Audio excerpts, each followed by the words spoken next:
Hi, everybody. I'm George, and welcome to the best little horror house in Philly, the show where we talk about the best horror movie ever made. According to our guest, at least. And today's guest is a wonderful writer. You might know her from We Who Walk Here, but she's also got bylines in The Daily Grindhouse, Film Cred, and Nightmarish Wanderings. Jessica Scott is here. How's it going? I'm good. How are you doing? Doing well. Very excited to talk about today's movie, but I'm also very excited to talk about you because I really enjoy your writing, and I am very curious to hear about where it all started for you and where your love of horror comes from. Oh, yeah, absolutely. And thank you for that, by the way. That's very kind of you to say. Sure. I have loved spooky things and horror for as long as I can remember. I grew up reading a lot of horror books. I grew up, the earliest spooky books I remember were like Scary Stories to Tell in the Dark, John Bellaire's books, and every Halloween special, scary cartoon, whatever I could find on TV, I was obsessed with. The movie we're going to be talking about is actually one of my earliest memories of watching a horror movie. It wasn't my first one. My first one was Poltergeist. I was way too young. I hid behind the couch while my parents watched it on TV.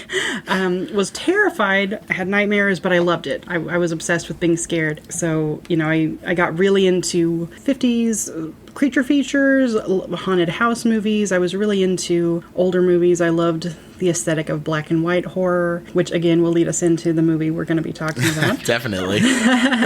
But the movie that really turned me into a capital H, capital F horror fan was the Texas Chainsaw Massacre. Ooh. That changed everything for me. I went from being like a spooky kid to being, oh no, I'm a horror fan. This is for me. So I've been kind of all over the place with things, enjoying, for my age, what you might consider older movies, which I think has been a benefit. But however you come to horror is a good way to come to horror. So don't let me disparage people who only dig the newer things right now. So. No, I do agree, though. I think that there's a certain benefit to a more holistic approach where you can kind of see the influence that kind of trickles down over the years. Mm-hmm. So I definitely also encourage people to at least give some of these older movies a shot if you haven't. Yeah, absolutely. I will never pretend to be a silent horror movie expert, but I think you should watch as much silent horror as you can, as much pre-code horror, as much, horror from different countries and different creators, like just as much horror as you can get. Why would you turn it down? There's so much good stuff out there. Criterion is a goldmine. Oh, yeah. For horror, which you might not expect, but there's a lot of great horror on the Criterion channel in addition to other genres. So. Absolutely. So you mentioned being all over the place, and you even just listed a bunch of stuff between haunted house, creature features, and the Chainsaw Massacre kind of grime. Do you have a favorite subgenre that kind of sticks out to you and that you're more willing to give the benefit of the doubt to? Yes. Haunted house movies. That's my bread and butter. Like, the first movie I remember being like obsessed with was House on Haunted Hill, because it was campy and creepy and funny and spooky all at the same time. Something for everyone. Exactly. Like, that is one of the most fun movies ever made. It's great. Just the aesthetic of an old haunted house has always stuck with me. And, you can go super fun with it and keep it light and breezy and just say, I like spooky haunted houses. Or you can kind of go more in depth, because I've always related to the idea that home is where you're supposed to be safe. Home is supposed to be your one place of refuge from the outside world and from the evils that surround you. When home isn't even safe, that's the scariest thing to me. So that's why I love haunted house movies. Yeah, that is great. That breakdown of the feeling of security is really fantastic. And I will say that I am still waiting for someone to pick Houseu for this show, which I love that movie. Probably my favorite haunted house movie, although I also love The Changeling. But oh, yes. I mean, how can you go wrong with either of those? Absolutely. If you let me pick two movies, I will absolutely come talk about Houseu with you. All right. We'll do a spotlight app. We'll get you on the Patreon as well. You heard it here first, folks. But today, we're talking about the 1963 movie The Haunting, itself an adaptation of Shirley Jackson's 1959 novel, The Haunting of Hill House. This is a story that was brought back into the zeitgeist by Mike Flanagan's recent Netflix series, which captured the cultural imagination, but the book itself has long been a success and inspiration for authors and screenwriters the world over, including its direct influence on former best horror movie ever made, The Legend of Hell House. The screenplay was written by Nelson Gidding over the course of about 6 months after he was given the book by Robert Wise the director of this movie. And his initial concept for the script was that Eleanor, one of the main characters and ghost hunters in this movie, had her nervous breakdown and was hospitalized, and that the house was actually the hospital and everything was happening inside of her mind. And I just love when I was reading about this and how Nelson was like, oh yeah, I'm onto you, Shirley. This is really about mental breakdown. And then he met her, and she was like, no, it's about ghosts, but good try. And I just love the idea of Shirley Jackson taking anyone to task and being like, no, you are wrong. Sorry about it. How dare you tell me what my book is about? Right? Yeah. Also, I will say, before we get too far from it, the book is also very good, and I encourage people to check that out. Yes, absolutely. After they had completed the script, they walked that back a little bit after the conversation, and they put it back in an actual house. But they completed the script. They had a little bit of a challenge getting it made. United Artists, who Wise had just made West Side Story with, declined production first, and Wise still owed MGM a movie from an old contract, so he offered it to them next. The problem was that they had a hard budget of $1 million for the movie, and the production department's budget breakdown came in at more like $1.4 million. So they said no as well. And he was on his way to England for a command performance of West Side Story. Very fancy. And someone was like, hey, they got all kinds of tax breaks and stuff over there. You should talk to MGM British while you're in London. And a few weeks later, their budget breakdown came in closer to the goal at $1,050,000, which is so hilariously specific to me. And MGM got back on board with the green light at this budget. Wise supposedly got a list of haunted places that might fit the location, and eventually he settled on Eddington Park, though the interior sets were designed by Elliot Scott, and atypically, these sets had ceilings to create a more claustrophobic feeling, and all the actors were really creeped out between these and the eeriness of the manor, and I think that this is such an interesting decision to really invest in creating that actual feeling of eeriness on set, and I think it absolutely comes through in the performances. Mm-hmm. This isn't even something that was only done with the set design, but the sound as well. They actually recorded the sounds ahead of time of bumps in the night in an old manor and stuff and had them play while everyone was there. And I think it just really shows a commitment to authenticity as much as possible. Mm-hmm. Although by 1963, color had become fairly standard, Wise wisely felt that the black and white would amplify the creepiness of the Gothic terror and had it written into his contract that that's how the movie would be made, which actually helped fend off an attempt at colorization by Turner Entertainment down the road as well. And you mentioned that this is something that really sticks out to you about the movie. I'd love to hear what about the cinematography and the look of it really speaks to you. Well, I've always gravitated towards black and white because I also grew up really loving film noir. So the use of shadow and light, when used effectively by an amazing storyteller, and Robert Wise is definitely an amazing storyteller, there's just something so gorgeous about it to me. You can make shadows come alive. It's so much more than just black and white. There are so many different tones that you can achieve. And there's something about the murkiness of the shadows in this house that is literally alive. Eleanor repeatedly says the house is alive. It's alive. It's watching us. It's manipulating our movements. And the shadows feel like they have more personality in black and white rather than color. Yeah. And it really it does add to that gothic, spooky element. It's just a really beautiful use of black and white to make the house a character in its own right, which I think it establishes from the very first shot. Yeah, and really kind of brilliant to have the understanding of the medium and not just be like, oh, color is the new thing. Like, this is what we're obviously going to do. To understand what he was really going for didn't have to necessarily be utilizing the newest technology, even though they did kind of utilize stuff that was experimental lenses and stuff in order to make this come to life. But the black and white, utilizing that older aesthetic, I think is much to the movie's benefit. Absolutely. And I'm so glad you brought up the lens, because I had always wondered growing up what kind of lens it was, because I am not well versed in photography or filmmaking in terms of, different lenses and things like that. But I could tell that there was something about it, because it's got almost a fisheye aspect to it, where they have this wide-angle lens that kind of distorts things at the edges, and it feels like a giant iris, like a giant eyeball, like the house itself is watching. This is a film that plays with perspective a lot. Sometimes we see things from the characters' perspectives. Sometimes we see things from the perspective of a spirit who's in the room with them. Sometimes we see things from the perspective of the house itself. Yeah. And when you're watching it, it feels really organic, but it switches so quickly. There's some really quick, really surprising edits, and it plays with perspective. It keeps you on your toes, and it introduces unseen characters constantly in a way that is really unsettling. And even jumping into things that you wouldn't expect to have that perspective from. Like you said, it jumps into the house. There are moments where it feels like you're one of the statues that they've been talking about. Yes. And that really throws you off to have them be like, oh, wow, can't believe this statue is here. And then suddenly you're in it and watching them. Exactly. Yeah, it's like, there could be...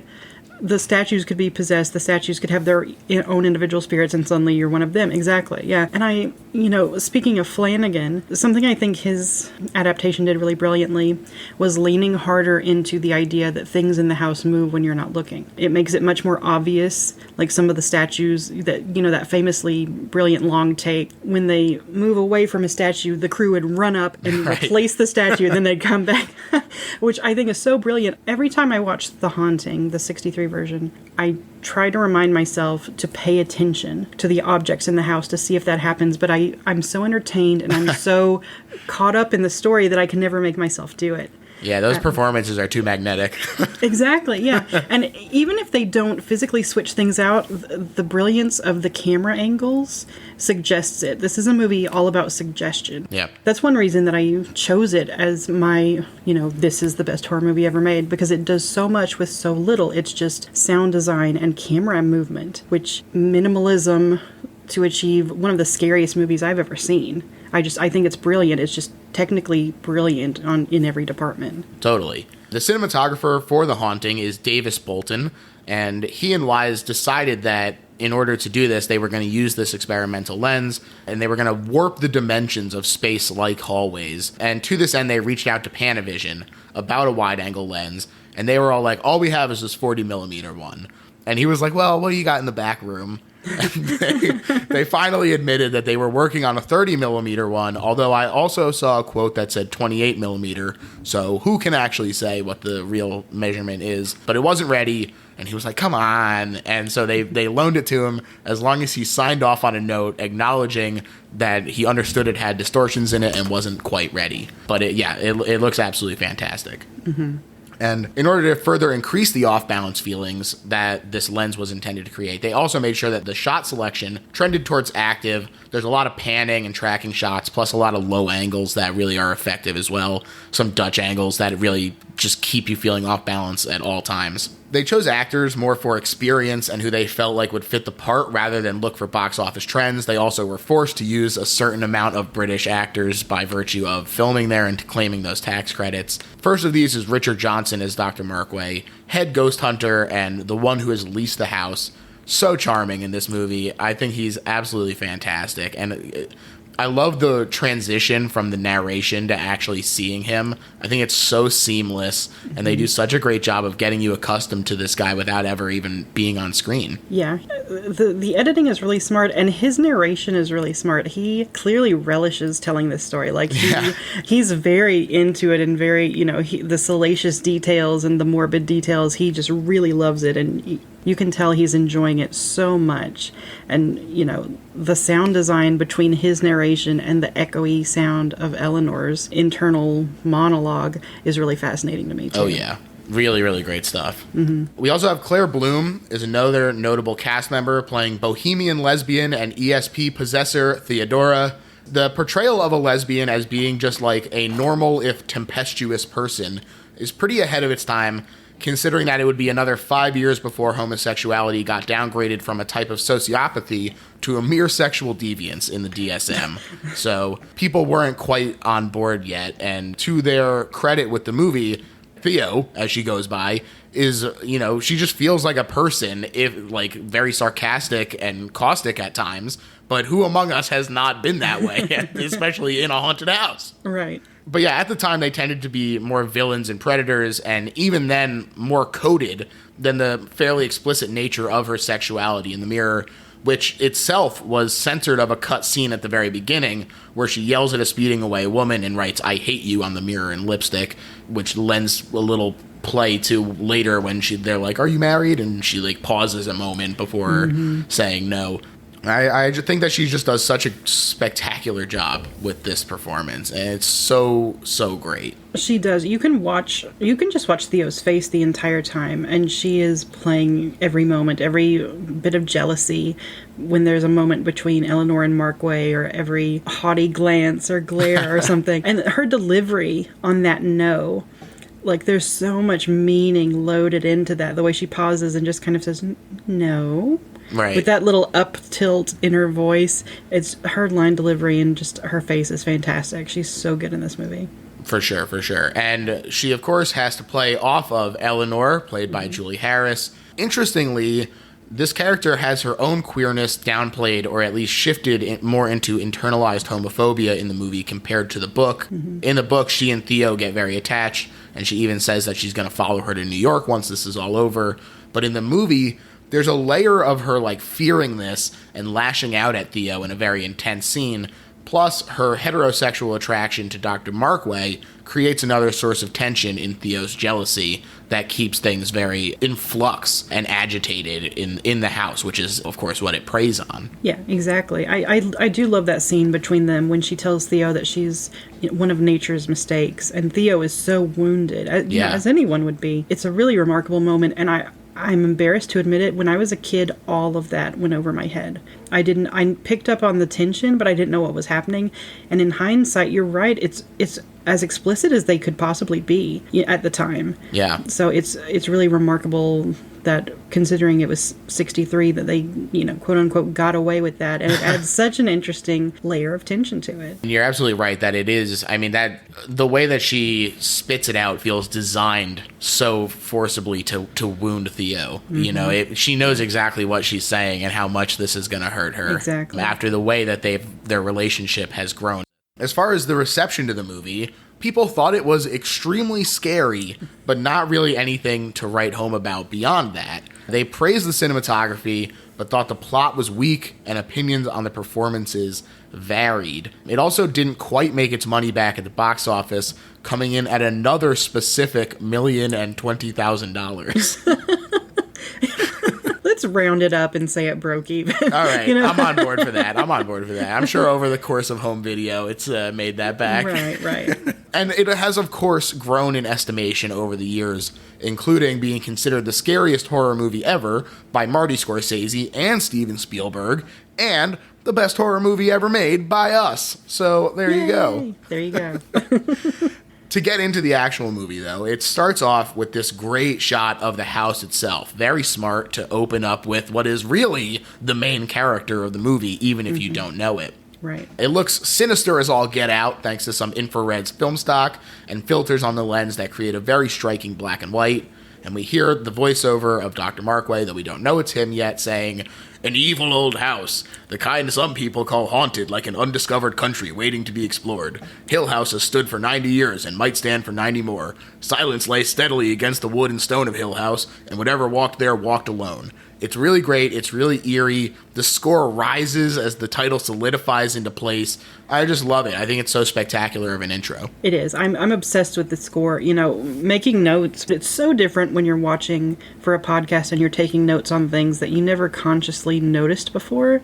But that score is so good. And there are very few quote-unquote normal angles. That really low angle when we're introduced to the house, you feel like an ant looking up at this giant evil thing, and it's so smart and so subtle. Like it's clear what they're doing, but everything feels so natural and so organic that you don't notice it. You're just off. Everything's off kilter. The house itself, there are no right angles in the house. There are no right angles in the movie.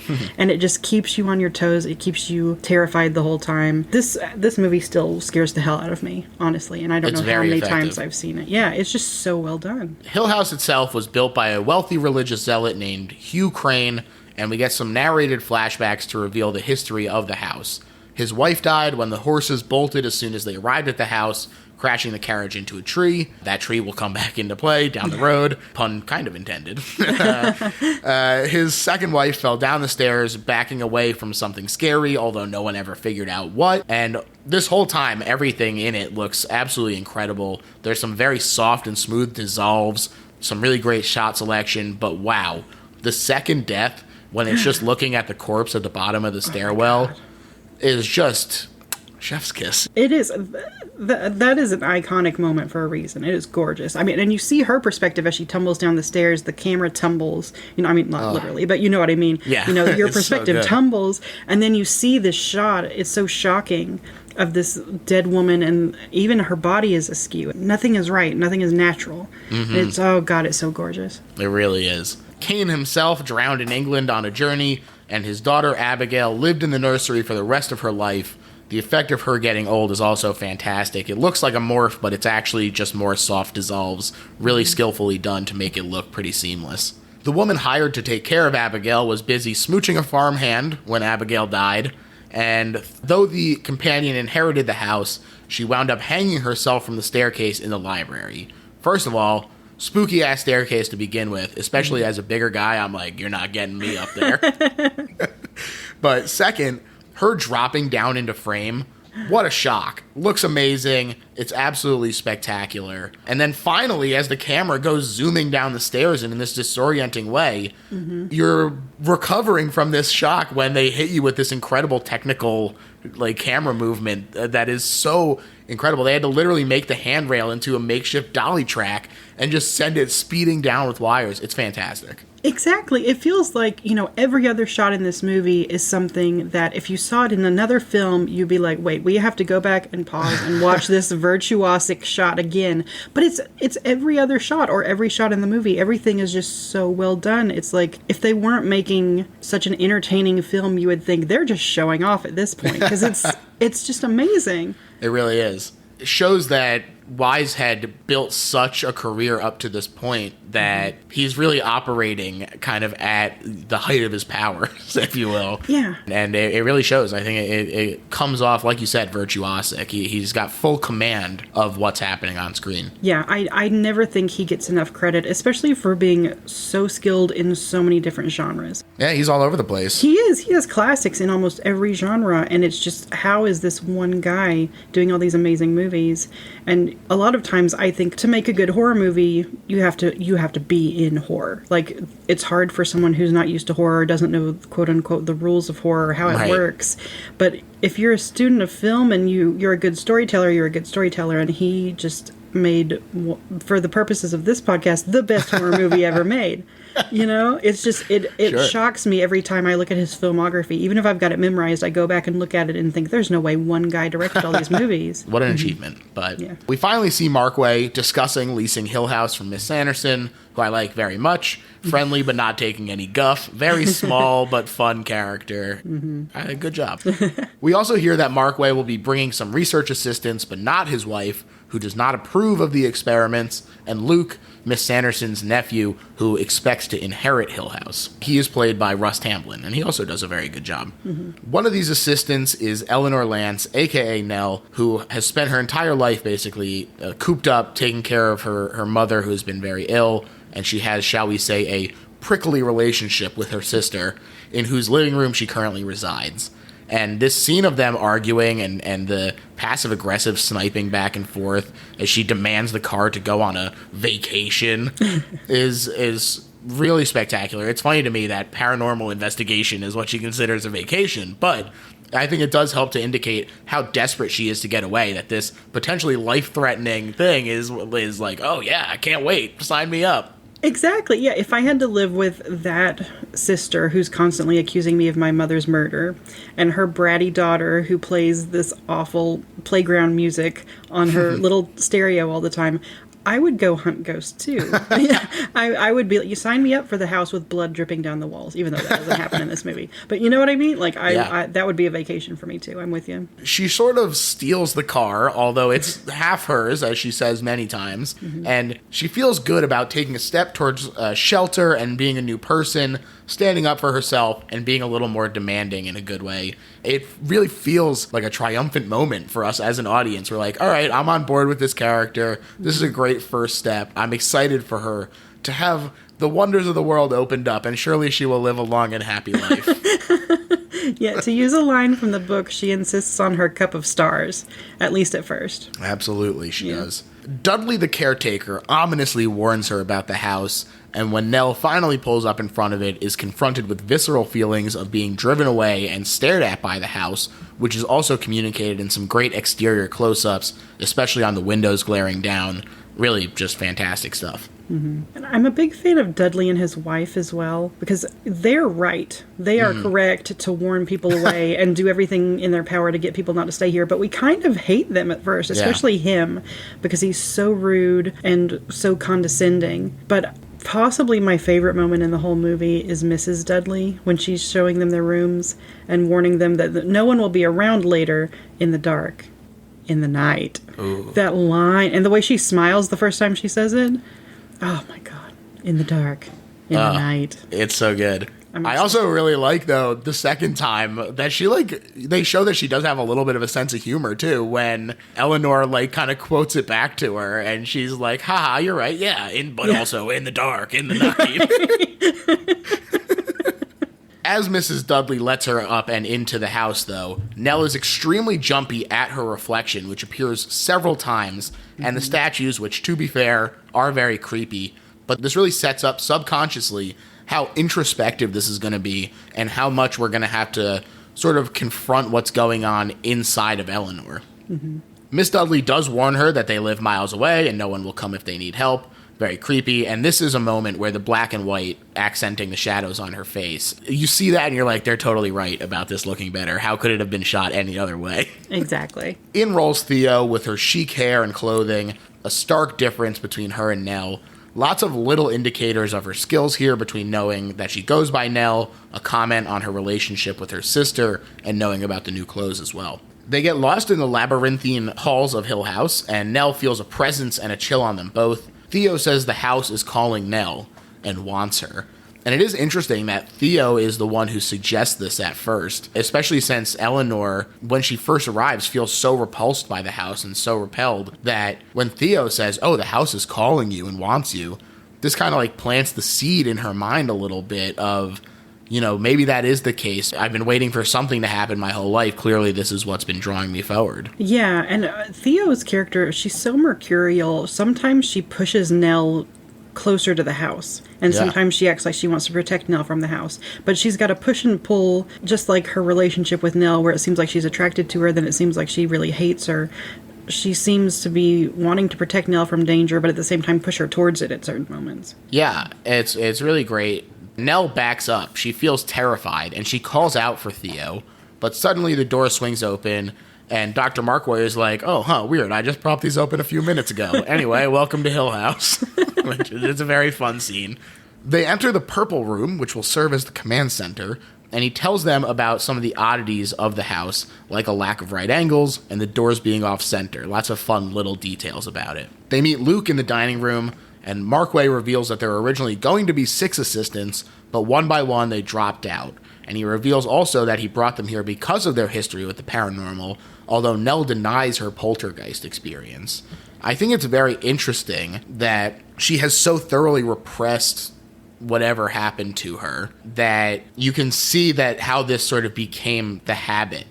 And so her sexuality and her feelings of attraction towards Theo, you can see how it would be very quick for her to repress that as well and just start shoving emotions down and down and down because she's already gotten used to that. Absolutely. Yeah. And, her sister, Nell's sister, even makes an oblique remark about it at the very beginning where Nell talks about she's never allowed to go anywhere. She's never allowed to leave the house. And the sister says, well, there's a very good reason for that, if you'll recall, which suggests that the poltergeist incident happened when she was 10. From the age of 10 on, they likely kept her in the house the whole time and just reinforced that repression oppression. So, it's Nell doing it to herself and her family doing it to her. So she's got all these layers of pressure holding her down and holding down her true self. And another thing I like about that moment is that it calls Markway's ethics into question quite early on because, Theo says verbatim, "Oh, we're live bait." He's brought them there to antagonize the spirits in the house. He's using these people in a really dangerous way. Mm-hmm. And it really calls into question, should we be trusting this man with our lives? Probably not. Yeah, absolutely. Luke also completely denies belief in the paranormal, so they've truly got the entire spectrum. Mm-hmm. And, talk about virtuosic shots. I gotta call out, I love this huge mirror angled in such a way that it still shows everyone at the table, even when it's a close-up on Markway and Luke. Mm-hmm. It just is so effective at distorting the feeling of the room that it feels like this is truly like through the looking glass kind of stuff. It's just absolutely remarkable. Here I am remarking on it. It's fantastic. And part of you, if you're watching it for the however many time, you look for the camera because you feel like I should be able to see the camera in this shot, but I can't see it. You can't see it. So it's, the laws of physics don't apply in this house. And there's another mirror on the other end of the table too. So you're constantly seeing reflections and you're constantly seeing these. But that mirror shot, the big one that you're talking, oh God, it's fantastic. It sure is. They continue to discuss the house, and I like that he hands them all a survey to be like, what have I seen that was fucked up at the house today? Very, very funny to me. They go to bed, and I love the fade-out shots of the house that really linger. Mm-hmm. They really let you soak it in as they transition here. In the middle of the night, there's some very, very intense banging, and Theo calls for Nell, who rushes in, and the pounding goes to the other end of the hall, and Nell relates it to her mother banging on the walls in her sickness. And it rushes at the door, and it freaks them out big time. And a laugh rings out, and the cold fades away, and they open the door to see the two men right outside, who say Nell looks like she's seen a ghost, and it breaks the tension, and they all start giggling. And I think that this is a really great first big scare. Mm-hmm. It's really intense, but you don't know for sure what's going on. It's not so intense that you're like, oh yeah, that's a ghost, absolutely. Like, it could just be an old house has weird pipes that bang against the walls sometimes, and then it was the footsteps of the guys outside, because they are right there. You're not so locked in on the house is an active antagonist just yet. Yeah. I remember the first time I watched this, I was actually sitting in this room the first time I watched this movie. I was watching it on TCM, and I was terrified. My hand was up covering my mouth, and I was like trying not to scream. I was just riveted. I was terrified by this scene. But another thing about this is, we never hear the dog or whatever else it was that the men supposedly heard, and we never see them run out after it. Like, this is literally an instance of them telling us, not showing us. Mm-hmm. But it's so scary and so effective. It's not lazy storytelling at all. It's not, no, we just have to move the story along, so we're just going to tell you what happened. It's so terrifying to hear about it after the fact and realizing the implications of it. As Markway says, the house is trying to separate them.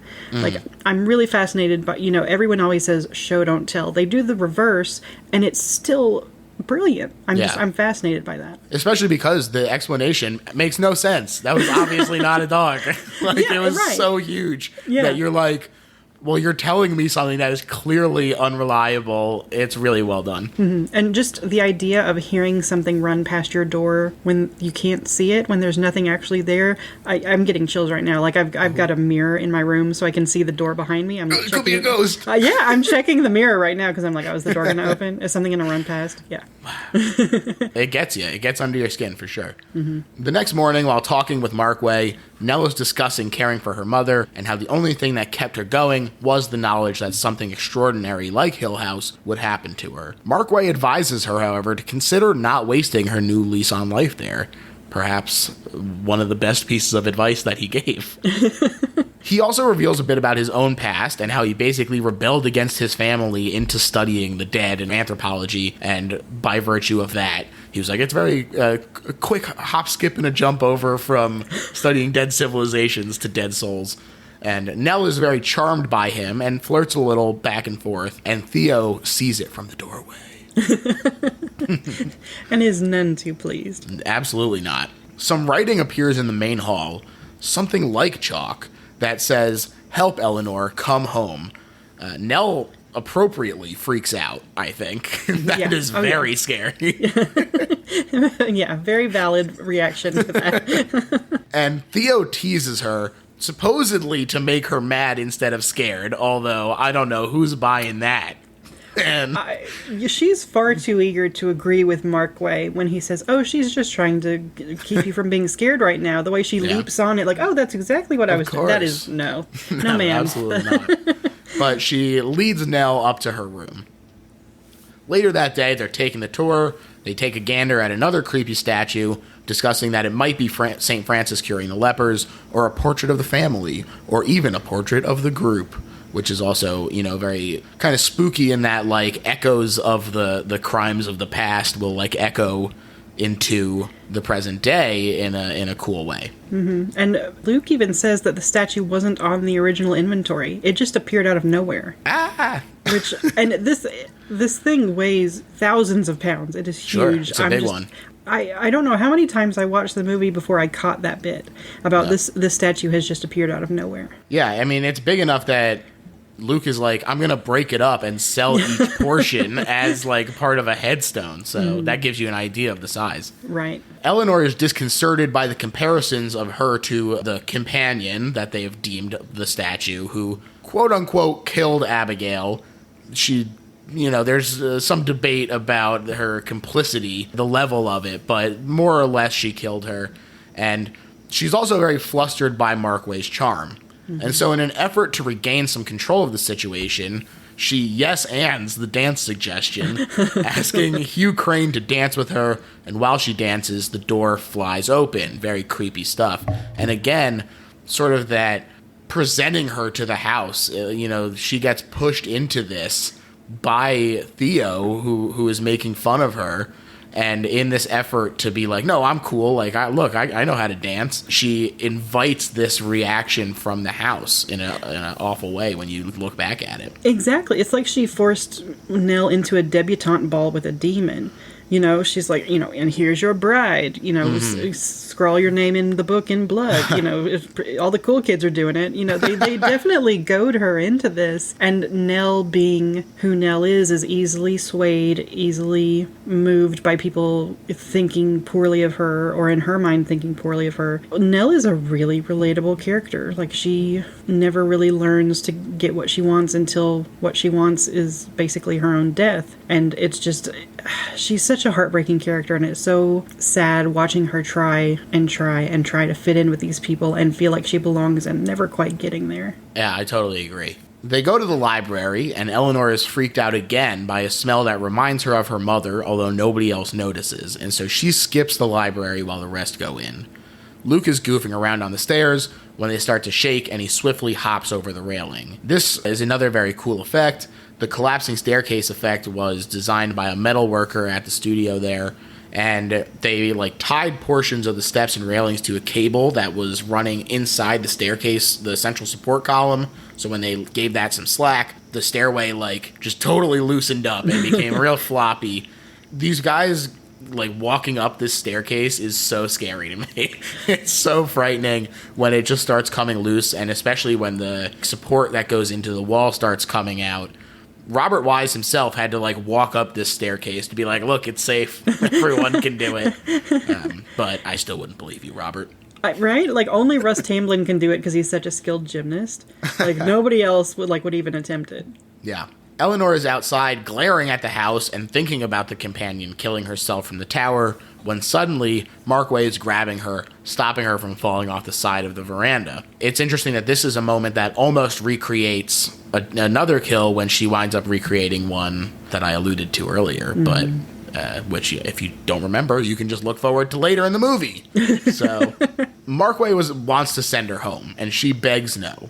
And Markway finally agrees, although he's nervous about her frail mental state and validating the experiment. Very selfish of him there as well, to really not care about her own actual well-being. Mm-hmm. She also moves into the same room as Theo in this effort to sort of have someone there to watch over her. And they have a nice time. Nell drinks for the first time and paints her toes. And she also lies about where she lives to try and impress them and feel less like an outsider. When Theo says they better get her back to her apartment as soon as possible. She freaks out and she says, "I never want to leave Hill House," which is kind of a shock to us as an audience because so far it has mostly been terrifying to her specifically.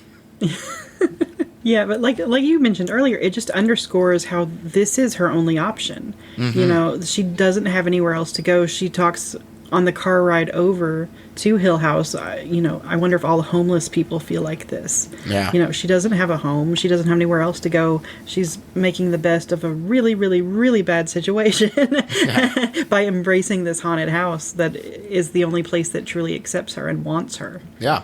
The nursery seems to be the heart of Hill House, and Markway finds a cold spot outside of it. Nell and Theo go to bed, but in their butting heads, a few interesting things come out, specifically that Nell is worried that they think she killed her mom, in what would be another reflection of the companion and Abigail. That night, Eleanor wakes up to the sound of crying and laughing, and asks Theo to let her know that she's there. She gets her hand squeezed, so hard it feels like her hand is breaking, and she assumes that it's Theo as requested.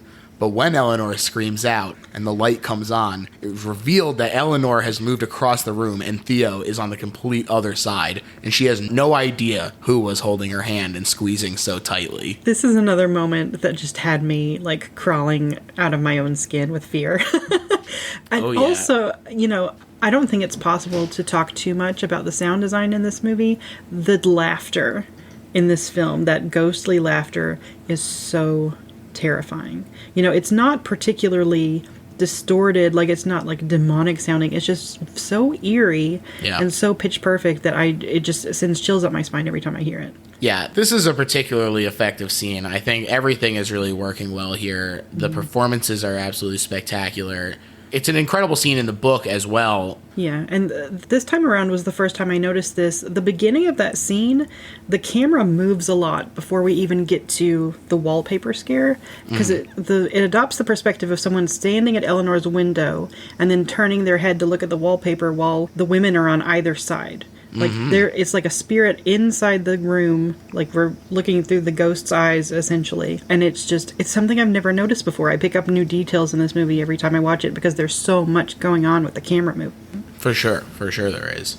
And Eleanor is starting to question herself, and she reveals, in fact, that she didn't look in on her mother when she knocked, much like the companion after all. And all these little pointed jabs from her sister and everything, no wonder they stung so badly. She feels incredible guilt, she says, every other time I went for the slightest noise. And this one time there was an actual knock and I didn't go and bring her medicine and she was dead the next day. And so for someone who already has such clear emotional issues, that kind of guilt, it's easy to see how that could kind of drive her over the edge. Yeah, absolutely. It feels like this has all been engineered for Eleanor, like it's been fated from the beginning, which further calls into question how much research Markway did on these people and how irresponsible he has been playing with their emotions and their psychological health this entire time. Absolutely. Luke finds a book that Hugh wrote 90 years ago tomorrow, and it's very, very creepy and stern with lots of weird imagery, and Hugh seems like a weird guy, I gotta say. Eleanor lashes out at Hugh, and she says, "Fuck off, Hugh. I hope you're burning in that book." And she also lashes out at Theo and stalks off. Markway sends Theo out to get her, and Eleanor is still livid. This is where she confronts Theo about her sexuality in a very pointed manner, after Theo more or less says that she's jealous about how interested Eleanor is in Markway. This really feels like a moment where she is opening herself up to Eleanor, and Eleanor really throws it in her face for her trouble. Yeah. Like you said, she calls her nature's mistake. She's clearly trying very hard to wound her, and it is effective in a very, you can understand why Theo would be so hurt by this, to be sure. Yeah, absolutely. It seems like a scene where you can only hurt your close friends in a specific way because you know so much about them and you know their weak spots. Because Theo is a very tough character. Sure. After getting so close with her and then throwing it back in her face, like you said, that's the most hurt and the most scared we see her, I think. Even with all this supernatural stuff going on, the fear that Eleanor is throwing that back in her face of all things, it's really heartbreaking. It really is. Mrs. Markway shows up to beg Mr. Markway to leave. Dr. Markway, excuse me. He didn't spend all those years in fake movie medical school to be called Mr. Markway. And Eleanor is extremely upset to learn that he's married. John Markway is married to Grace Markway. Grace says that she's going to hang around until he's ready to leave, and Eleanor directs her towards the nursery, although she does quickly regret it, but it is funny that she kind of like really signs into action the rest of the movie by doing this. Yeah, I love that. She took a page from Theo's playbook with that one, I think, because she was so cold and so quick with that, and she really hit the mark with it. Yeah. John Markway says that she can't sleep in there anyway because he doesn't have the key and the Dudleys aren't there, but they see that in the interim, the nursery doors have swung ajar at the top of the stairs. Very spooky, but Grace is not impressed. Inside, this is our first look at it as well. It's very creepy, with "Suffer the Little Children" written across the ceiling beam, which that would be enough to be very creepy. Right, but like this whole movie is a study in generational trauma and abuse. It really is. It really is. And a similar chair to Eleanor's mother, which sends Eleanor spiraling a little bit as well. Mm-hmm. This is another shot that I really absolutely love and have to call out, where she's like gnawing on her nail and fretting about her place at Hill House, and the way that it's done with her in the absolute immediate foreground and the muted voices of the other people in a much more traditional staging at the door in the back. Mm-hmm. It's just another moment where you're like, this would be the standout scene of any other movie, but it's just another small moment in this movie. Exactly. That night, while Jake is supposed to be keeping watch upstairs for the nursery, he comes downstairs for a drink, and the door slams shut, trapping them all in a room while more banging happens outside and moves towards the nursery. I really love the close-ups on each of their face that are intercut with the doorknob, which winds up feeling like reaction shots for the house as well, just again establishing that it is a character, that it's someone you have to be watching. The door warps and bends, and it's very scary. And a lot of people think that this is rubber. It is wood. It's laminate wood. And they had a strong crew member just pushing another piece of timber hard into it, and that's how they distorted this door. It's a really frightening image in a way that, because it is so practical, it kind of unnerves you, because you're like, I don't, even hearing that and watching it, I'm like, I still am not totally sure on how they pulled that off. Yeah, and I had heard that before, but even with you saying it, I'm like, nah, that's not true. Because it looks like it wouldn't be. It doesn't, like, it looks like it's just ghostly in origin, like, because it's just astonishing. And this is not a movie with a lot of special effects like that, where most of it, like I said, is just sound design, just camera angles, just camera movement. So when that happens, it kind of takes you aback, because this is the most overt it's been in the entity's entry into a room it wanted to come into. And just that escalation of the powers and the urgency makes it so much scarier. Yeah, and as far as the look of it, I would say that the closest comparison for people who have not seen this movie would be the Nightmare on Elm Street, like Freddy coming through the wall look. Mm-hmm. But because it's like the door, it's much more solid than the look of how they did it on there. So there really is no comparison. It's its own unique thing, and it's really fantastic. Mm-hmm. Markway wants to go for the nursery, and while he and Jake fight about it, Eleanor makes a hasty retreat out the back door, thinking to herself that whatever the house wants from her, it can have. Love yet another scary statue leering at her as she makes her way out. A lot of very fun camera movements like rotation and using mirrors to warp in these moments as well. Mm-hmm. The house seems to be coming down, and Eleanor runs into the nursery where Grace has disappeared.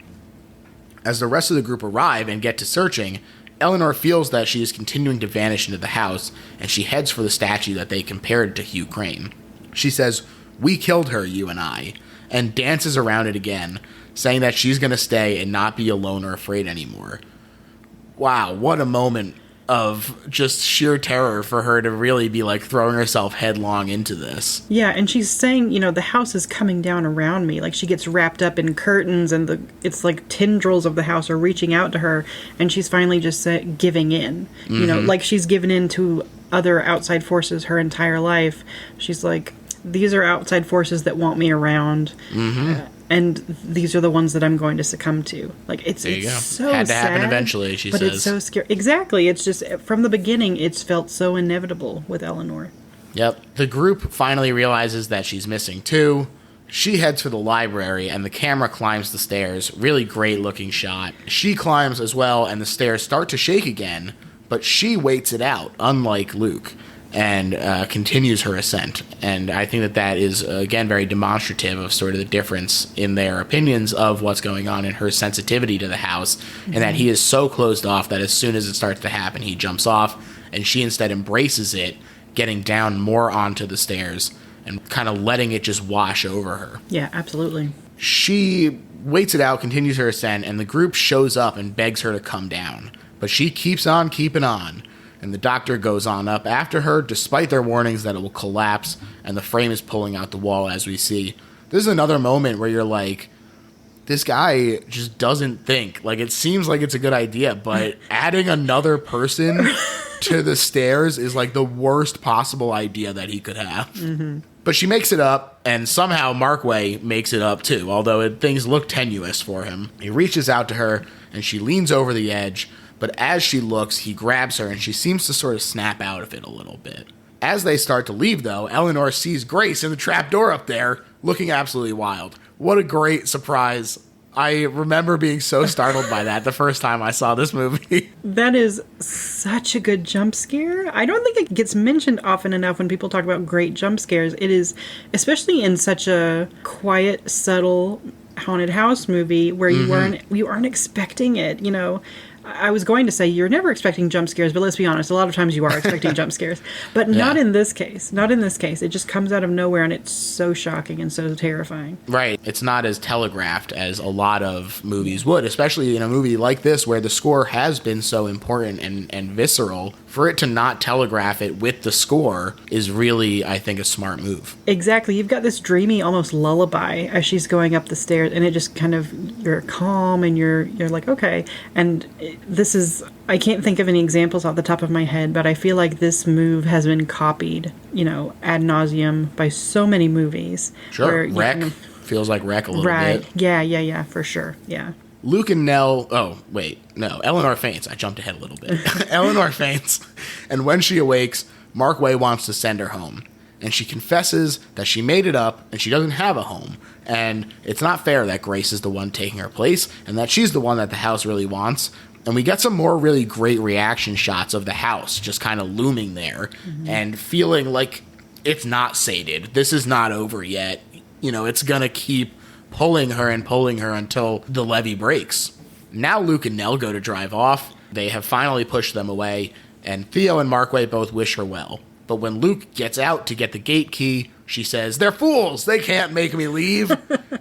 And she drives into the night. She is crying, and she loses control of the car, saying that she knew Hill House wanted her to stay, and she drives straight into a tree when she sees the haggard Mrs. Markway running. Another great jump scare from Mrs. Markway. Yeah. Not in this movie very long, but she really makes the most of her moments on stage to scare the pants off you. Right? Moneypenny earns her keep in this movie.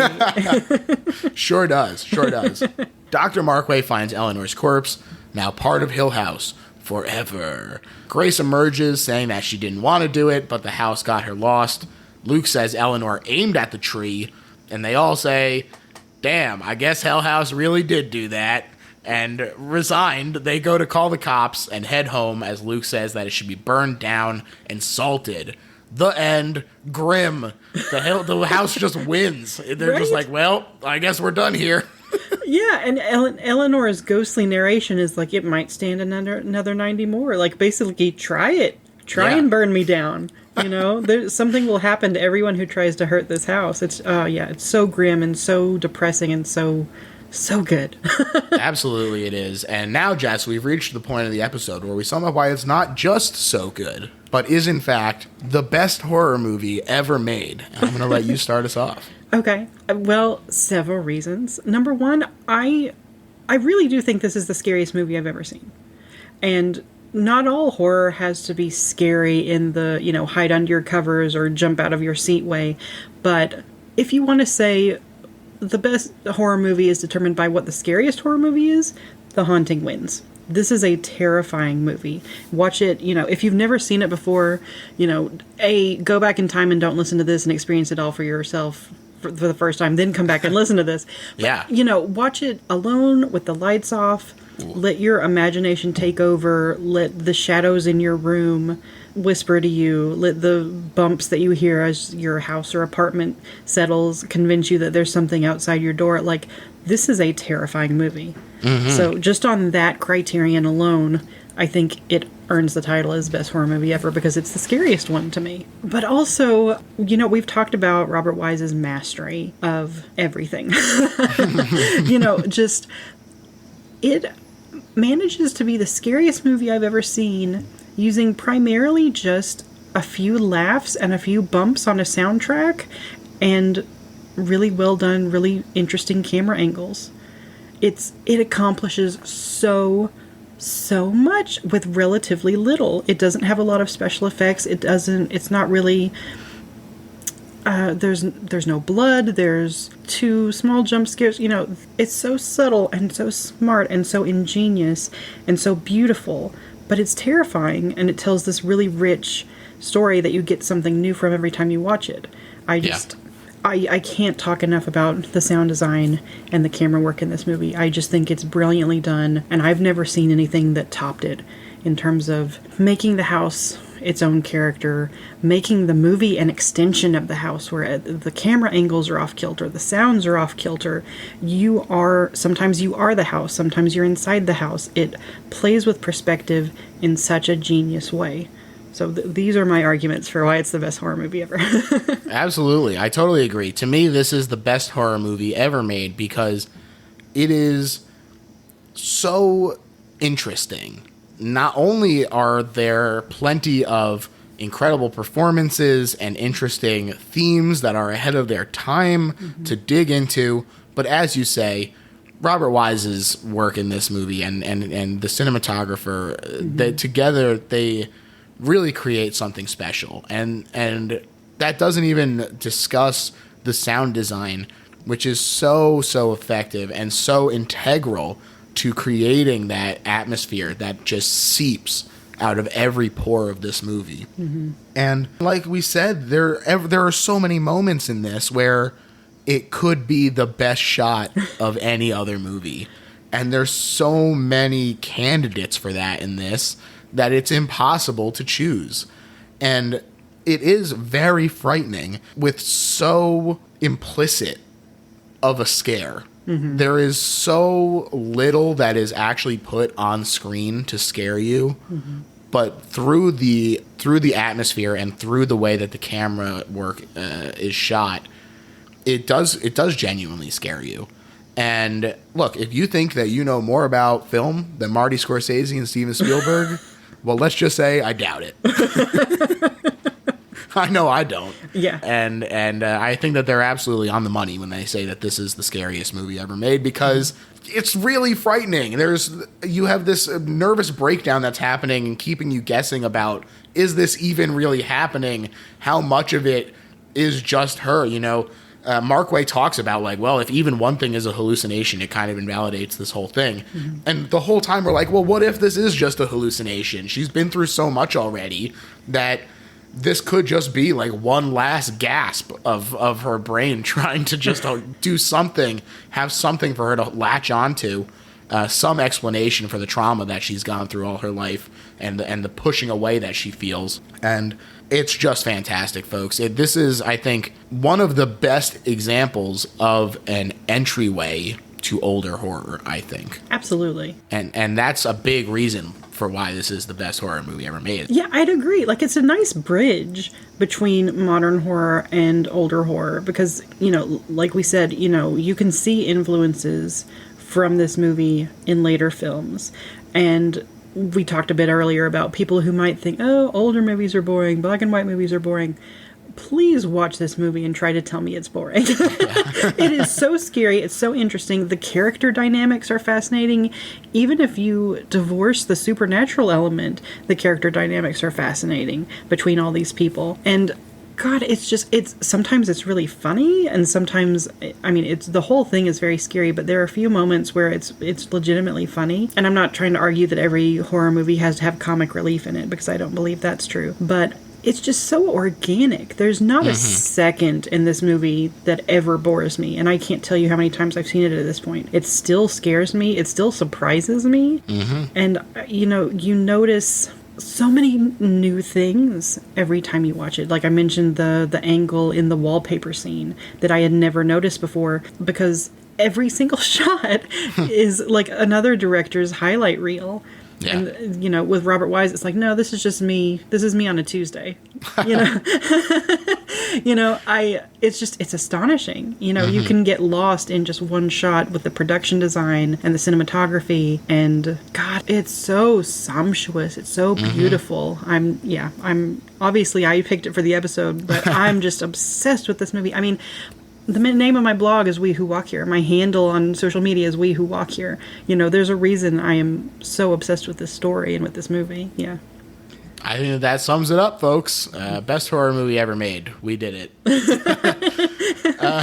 Bang the gavel. We're done. Yeah, done and done. Jess, I want to thank you so much for coming on. What a delight to talk about this movie with you. Please tell people where they can read your writing, find you on social, all that jazz. You can find me on Twitter at We Who Walk Here.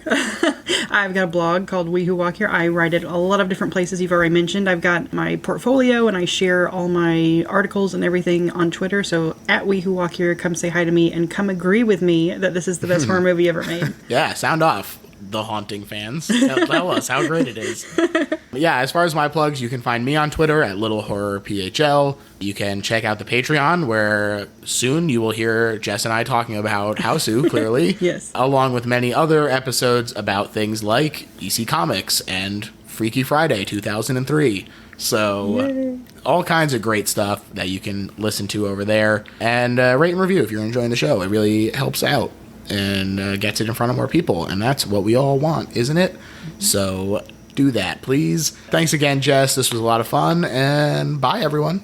Bye.